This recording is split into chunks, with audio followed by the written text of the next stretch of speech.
Memasuki berita yang pertama, sejumlah petani jeruk di Desa Terusan, Kecamatan Karangjaya, Musirawas Utara, alami kesulitan mendapatkan pupuk bersubsidi dan bibit jeruk yang berkualitas, sehingga mereka harus membeli bibit dari Palembang.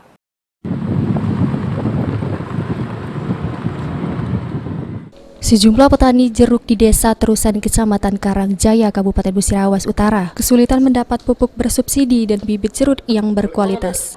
Dengan kondisi ini membuat beberapa petani di Muratara harus membeli bibit unggul dari Palembang. Kondisi ini membuat salah satu petani cukup memberatkannya karena mereka harus keluar biaya yang cukup banyak dari biasanya. Ya kadang-kadang kami itu kan dia pupuk lah kan. Pupuk itu kan macet kami kan. Kalau kadang-kadang yo kami itu dapat subsidi kan. Ada apa ya? Iya. Itu juga tuh orang-orang juga lah yang dapat itu yang subsidi. Kalau kita dapat.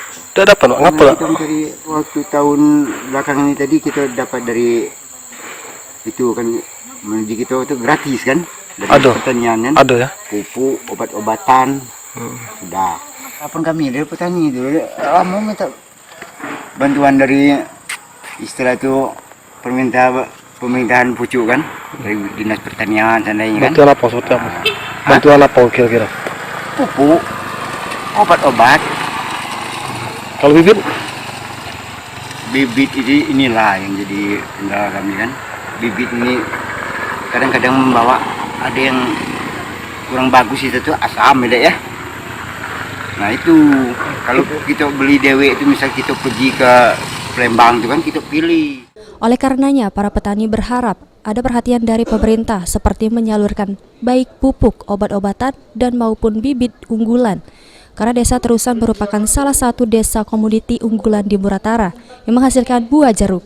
Adi Arianza, PAL TV.